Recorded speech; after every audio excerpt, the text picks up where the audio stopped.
Hi, I'm Tia Johnson. I am the long-term sub librarian at North Andover High School.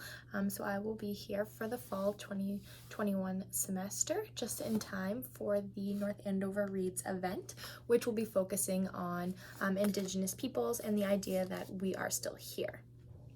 So the book that I'm going to talk a little bit about is called Firekeeper's Daughter by Angeline Boulley. It's a fairly new release and it is an excellent book. It is about a young girl named Donis Fontaine. She is just out of high school and she is someone who is of mixed race. Her family comes from a white background and also from an Anishinaabe indigenous community background as well. And she's kind of caught between these two parts of her family and figuring out her identity, who she is, and trying to also save her community at the same time. So what I'm going to do is just read a little bit about this, read a little bit from the text actually, and I'll start right in with the prologue here. I am a frozen statue of a girl in the woods. Only my eyes move, darting from the gun to their startled expression. Gun, shock, gun, disbelief, gun, fear. The thumb, the thumb, the thumb. The snub-nosed revolver shakes with tiny tremors from the jittery hand aiming at my face. I'm gonna die. My nose twitches at a greasy sweetness. Familiar. Vanilla and mineral oil. WD-40. Someone used it to clean the gun. More scents. Pine, damp moss, skunky sweat, and cat pee. The thumb, the thumb, the thumb. The jittery hand makes a hacking motion with the gun, as if wielding a machete instead. Each diagonal slice toward the ground gives me hope. Better a random target than me. But then, terror grips my heart again, the gun back at my face. Mom, she won't survive my death. One bullet will kill us both. A brave hand reaches for the gun, fingers outstretched, demanding, give it, now. The thumb, I'm thinking of my mother, when the blast changes everything. Okay, so that is the prologue there.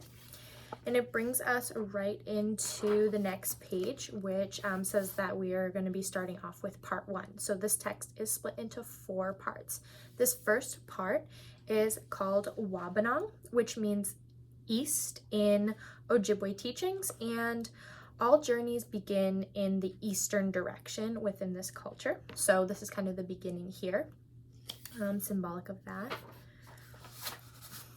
I'm going to read a little bit more right from the first page from chapter 1, and this is going to tell us a little bit about who the main character Donis is, some of her interests and things like that.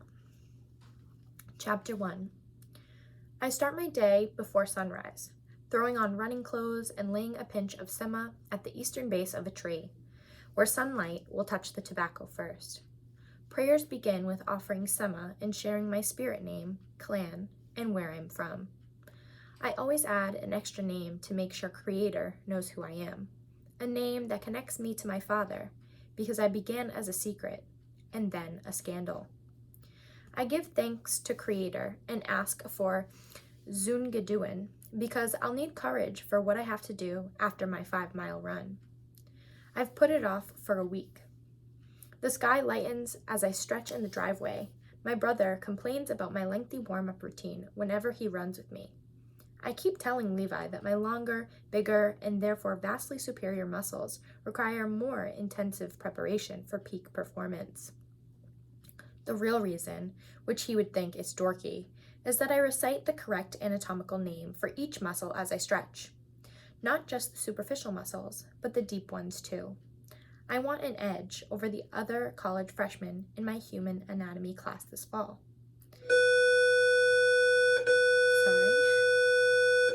By the time I finish my warm-up and anatomy review, the sun peeks through the trees. One ray of light shines on my sema offering. Nishin. It is good. So just from that opening page, we learn a little bit about Donis and how she has this passion for running. She has a brother named Levi. She also wants to do something with anatomy and in the science field. And then we see a little bit about her culture as well, the Sema offering and a little bit of the language as well, using the word nishin. And then I'm going to skip forward and read one last part here. So this last part that I'm going to read is also from the first chapter, and it's kind of outlining that divide that Donis feels in her life, this divide between the two different parts of her family. All right, so we're starting right on page 10. A bird thuds against the window. My mother startles, releasing me from her grip. I only get 3 steps toward the window when the bird rises, fluttering to regain equilibrium before resuming its journey. Grandma Pearl, my Anishinaabe Nokomis, on my Firekeeper side, considered a bird flying into a window a bad sign. She would rush outside, one leathered brown hand at her mouth, muttering, "Uh-oh," at its crooked neck before calling her sisters to figure out which tragedy was just around the corner. But Grand Mary would say it was random and unfortunate, nothing more than an unintended consequence of a clean window. Indian superstitions are not facts, Donis. My Zanganash and Anishinaabe grandmothers could not have been more different. One viewed the world as its surface, while the other saw connections and teachings that run deeper than our known world. Their push and pull on me has been a tug of war my entire life. When I was 7, I spent a weekend at Grandma Pearl's tar pepper house on Sugar Island. I woke up crying with an earache, but the ferry on the mainland had shut down for the night. She had me pee in a cup and poured it into my ear as I rested my head in her lap.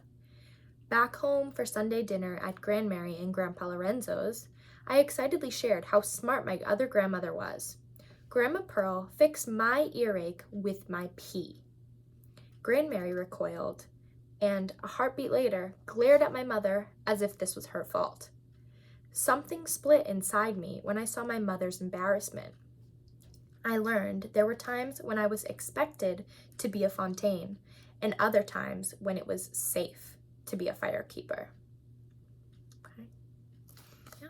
So the book goes on to follow Donis in her journey to figure out more about who she is, more about her family, and also, again, to help her community.